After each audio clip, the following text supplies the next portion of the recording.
Hello guys, आपका स्वागत है। आज हम सॉर्ड ऑफ डिमन हंटर के एपिसोड नंबर 8 को एक्सप्लेन करने जा रहे हैं। एपिसोड के स्टार्टिंग में आया होता है जिनाया पे वुल्फ वाले शैडो अटैक कर रहे होते, तभी फिर जिनाया अपना स्वॉर्ड निकालता है और फिर उनमें में से एक वुल्फ को वहीं पे अपने स्वॉर्ड से काट देता है जो लड़का होता है। और फिर वो कहता है वाह, तो मैं तो इम्प्रेस हो गया, तो बहुत अच्छे स्वॉर्ड मैन हूँ। कहता है लेकिन तुम मुझे नहीं जानते मैं कौन हूँ। फिर उसके बाद वो फिर से रिकार्नेट हो जाता है और फिर से वो वुल्फ अटैक करने लगता है जिनाया पे। फिर से सभी को मार दिया। फिर उसके बाद फिर से वो वापस जिंदा हो जाते हैं। जिनाया समझ जाता है कि इनको मारना नामुमकिन है, क्योंकि मैं इनको कितने बार भी मारूंगा ये दोबारा से रिकार्नेट हो जाती है। इस कारण अब इनको मुझे इस लड़के को मारना पड़ेगा। जिनाया फिर इनविजिबल हो जाता है। वो लड़का कहता है ये पावर के बारे में तो मुझे नहीं पता था। तुम्हारे इनविजिबल होने के बाद भी वो वुल्फ जिनाया पे अटैक कर रहे थे। मैं फिर से उसको मारे जा रहा था और वो फिर से रिकार्नेट हो जा रहे थे। बाद वो लड़का कहता है तुम्हारे पास इतना भी नहीं समझ है, तुम इसको जितना बार भी मार लो वो दोबारा से रिकार्नेट हो जाएगी। जिनाया कहता है कि तुम्हारी पावर की तो दाद देनी पड़ेगी, इसने तो मेरे भी छक्के छुड़ा दिए। जिनाया अपने डीमन फॉर्म में आके फिर उसके बाद फुल स्पीड से फिर उस आदमी पे अटैक करने जाता है। आदमी के पास बहुत ज्यादा करीब पहुंच जाता है। फिर उसके बाद जिनाया फिर उसको जाके फेंकाता है। जिनाया उससे पूछता है तुम्हें इसका टेस्ट कैसे लगा। फिर उसके बाद कहता है कि तुम्हें बता दूंगा। फिर उसके बाद जिनाया फिर अपना स्वॉर्ड निकाल के उसके सर पे रख देता है। फिर उसके बाद वो कहता है जिनाया फिर उस पे एक अटैक करता है, लेकिन अटैक करने से पहले वो इनविजिबल हो कहीं और चल जाता है। फिर उसके बाद जिनाया पे वो डॉगीज अटैक कर देता है।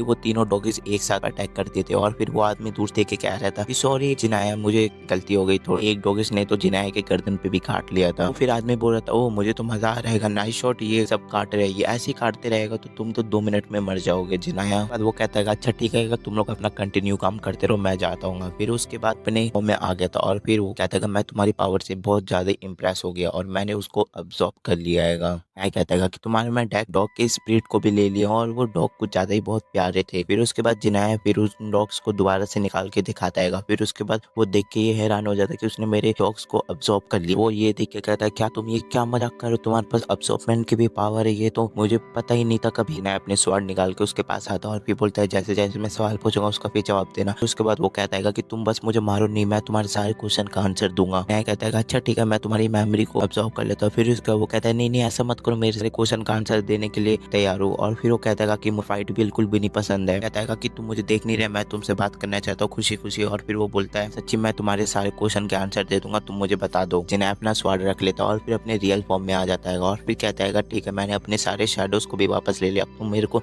सारे क्वेश्चन के सही सही जवाब दोगे। कहता है कि तुम मेरे से झूठ मत बोलना, सच सच बताना। बाद वो बोलता है अच्छा ठीक है, क्या मेरे फेस पे लग रहा है कि मैं तुमसे मैं झूठ बोल भी पाऊंगा, नहीं तो तुम मेरे को मार दोगे। कहता है कि तुम बस 2 मिनट रुको, मैं 1 मिनट में आता हूँ। फिर उसके बाद वो कहता है अच्छा ठीक है। बाद वो जाने के बाद वो जो डॉग्स की मूर्ति गिरे हुए थे वो फिर उसको उठाने लगता है और फिर कहता है कि थैंक्स ब्रो, ने ये काम करने के लिए मुझे मौका दिया। ना ये पूछता है ये क्या आएगा। फिर उसका ये बोलती है कि ये मेरे पावर्स है इसके अंदर। ये बताता है ये किसी भी फैमिली के अपने कंट्रोल में ला सकता है इसकी मदद से। फिर उसके बाद ये बोलता है किसी भी इंसान को अपनी मदद से कंट्रोल में ला सकता है। वह जिनाया बताता है कि वो बड़े से बड़े फैमिली को भी तुम अपने कंट्रोल में ला सकते हो। फिर उसका वो बोलता है हाँ। फिर उसके बाद वो कहता है एक डीमन को भी। वो फिर कहता है शायद हाँ। वो बोलता है नहीं ये रियल नहीं है, मैं तो ऐसे ही बोल रहा था। वो बताता है कि ये क्राफ्टमैन है और यही सब चीजें बना के देता है और फिर मैं इसके अंदर से सोल डाल देता हूँ, इसी कारण इनमें चीजों में पावर्स आ जाती है। जिनाया पूछता है कि तुमने जो वहाँ पे नात्सु को गिफ्ट दिया था तो उसके अंदर भी सोल डली हुई थी। फिर उसके बाद वो बोलता है कि हाँ उसके अंदर भी सोल डली हुई थी। वो बोलता है कि मेरा गलत इरादा नहीं था।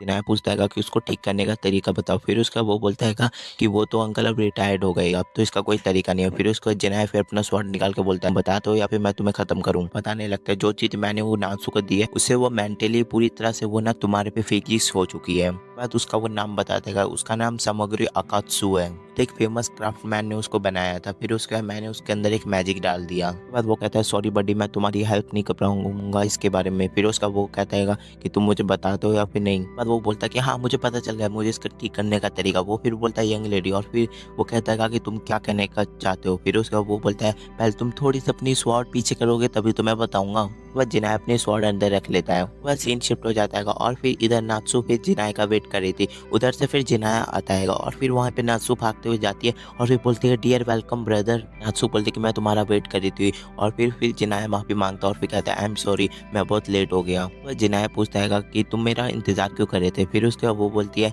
कि तुम मेरे ब्रदर हो ना, इसलिए मैं तुम्हारा इंतजार कर रही थी। वह थोड़ी देर बाद का सीन दिखाया जाता है जहाँ पे नात्सु और फिर जिनाया घूमने आए थे रिवर के पास और फिर जिनाया रुक जाता है और फिर वहाँ पे नासु पूछते कि क्या हुआ ब्रदर।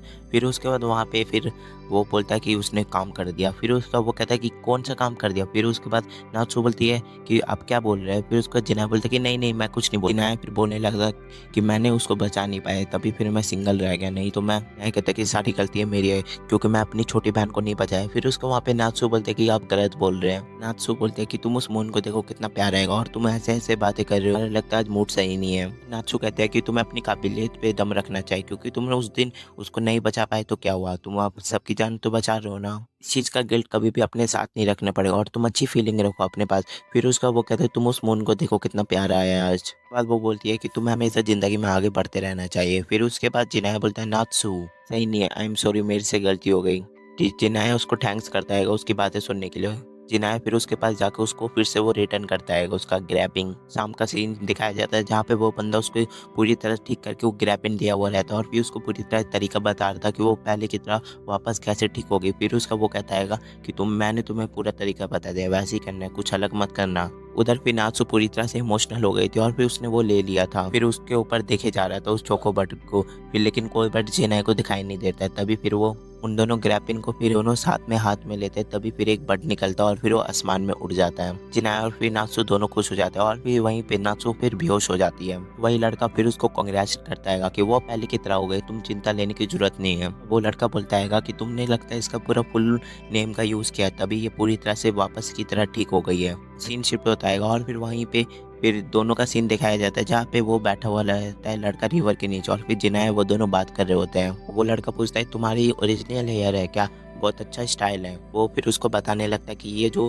कागुया बनाया है ना ये किसी लेडीज ने बनाया है। और फिर वो बोलता है कि ये ना वुमेन यहीं की रहने वाली कांजीस फैमिली से बिलोंग कर, बस किसी का बड़ा भाई बनना चाहता था और मेरा कोई गलत इरादा नहीं। फिर उसका जिनाया भी कहता कि हाँ तुम सही कह रहे हो, मैंने इस हेयर पेन का यूज़ किया नहीं तो मैं ऐसे कामों के लिए नहीं यूज़ करता हूँ, समझ आया ना जिनाया को कोई बड़ा भाई बोलने वाला नहीं है ना, इसलिए मैंने ऐसा किया था और कोई मेरा गलत इरादा नहीं था। फिर उसका जिनाया भी कहता है हाँ मैं तुम्हारे बातों को समझ रहा हूँ। जिनाया पूछता है कि उस बट का क्या हुआ होगा। फिर उसके बाद वो बताता है कि वो बट ना पूरी आसमान में वो पूरी तरह से घूमते रहेगा। लड़का फिर उसकी तारीफ करने लगता है और फिर कहता है कि मुझे तो पता ही नहीं था कि तुम एक डीमन हो, नहीं तो मैं तुम्हारे से पंगा ही नहीं रहता। वो लड़का कहता है कि तुम आसमान को देखो, ये सारे इमोशन को बताता है। फिर उसके बाद जिनाया कहता है तुम बिल्कुल भी सही कह रहे हो, वैसे तो तुम मुझे वैसे तो नहीं लड़के लगते थे लेकिन अब तुम मुझे बहुत अच्छे लड़के लग रहे हो। कहता है अब तो मुझे नींद आ रहा है, मैं तो जा रहा हूँ अपने घर पे सोने। फिर उसके बाद जिनाया फिर उसको रोकते हुए कहता है कि तुम किसी को भी नहीं बताओगे कि मैं एक डीमन। कहता है ठीक है मैं किसी को भी नहीं बताऊंगा कि तुम एक डीमन हो, ना ही उफू चैन को। लड़का जाते हुए कहता है ठीक है यार तुम बस मुझे मारना नहीं। फिर उसके बाद वो पीछे घूम के बोलता है 100 थे ना तुम, तो उफू चैन को यहाँ प्रोटेक्ट करने के लिए आए थे। फिर उसके वो बोलता है कि उफू चैन अपने आप को खुद प्रोटेक्ट कर सकती है। फिर उसके बाद कहेगा अच्छा ठीक है तुम गुस्सा मत हो, मैं अब चाह। फिर उसका वो चल जाता है। हमें मॉर्निंग का सीन दिखाया जाता है जहाँ पे आया हुआ रहता है और फिर वो कह रहा था कि तुम नॉर्मल हो गए पहले की तरह, तुम्हें फिर से एक जन्म मिल गया, की तरह बिल्कुल भी ठीक हो गई थी, लेकिन उसकी थोड़ी मेमोरी लॉस्ट हो गई थी और कुछ नहीं हुआ था। तो बाद वहीं पे उपू बताती है उसको कि इसकी थोड़ी मेमोरी लॉस हो गई और कुछ नहीं हुआ है। रैंजी कहता है कि तुम्हें मैं याद हूं ना। फिर उसका वो गुस्से वाला फेस बना के बोलती है कि जैनजी तुम शांत रहो, अभी थोड़ी देर पे वो शॉप के ऑनर आ जाता है और फिर बोलता है कि तुम लोग कहाँ से मजाक हो गया, तुम मेरे को टी देने दो। फिर उसके बाद वो फिर नात्सु को टी देता है और फिर वो कहता है कि मेरे के लिए थैंक्स अंकल।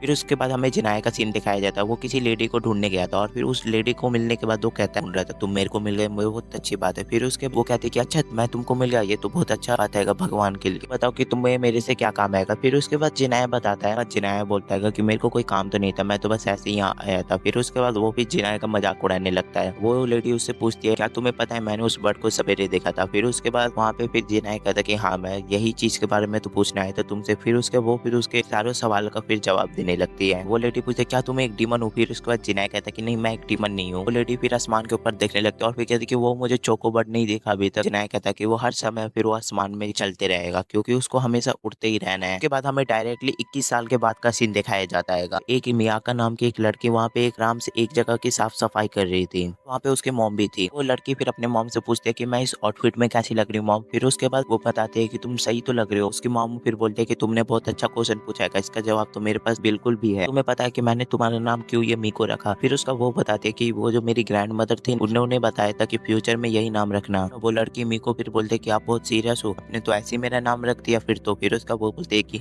हाँ मैंने तुम्हारा नाम ऐसे ही रख दिया। उसके बाद वो बताने लगता है कि ये जो शारीना फैमिली है ना उसकी वजह से तुम्हारा नाम मीको पड़ा है। फिर उसका वो हैरान हो जाती है, मेरा नाम किसी फैमिली की वजह से मीको पड़ा है। वो सोच में डूबी हुई थी। फिर उसका उसकी मॉम कहते क्या तुम्हें घर नहीं जाना है? फिर उसका वो कहते कि हाँ मुझे घर जाना है। वो वहाँ पर चल जाते हैं। फिर उसका मीको फिर अपनी साफ सफाई करने लगते हैं। फिर उसके बाद हमारा मेन कैरेक्टर जिनाया वहाँ पे आ जाता है, क्योंकि लिटरली 21 साल बीत गए थे, वो जिनाया भी थोड़ा चेंज हो गया था। जिनाया फिर उस लड़की के पास आके कहता है कि आप ही का नाम मीको है? फिर उसका वो बोलते कि हाँ मेरा ही नाम मीको है, क्या काम है तुम्हें मुझसे? वो कहते कि मुझे तुमसे एक्सपेक्ट नहीं था कि तुम मेरे पास आओगे, और ये क्या रीजन है चाइना। फिर उसके क्या रीजन है आने का? फिर उसका वो बोलते चिंटा मुझे बहुत खुशी हुई कि तुम मेरे पास आए थे, चिंटा शारी। फिर उसका ये सुनने के बाद ना कुछ ज्यादा ही जिना भी इमोशनल हो जाता है और फिर कहता कि मुझे काफी सालों के बाद किसी ने मुझे जिंटा शारीन बुलाया है। फिर से वो उसका नाम पूछता है कि तुमने मेरा नाम क्या बताया? फिर उसका वो बोलते कि मैंने तो तुम्हारा नाम जिंटा शारीन बताया है। एक बार लिटरली वो कुछ ज्यादा इमोशनल हो जाता है और वो लिटरली वो रोने तक लगता है।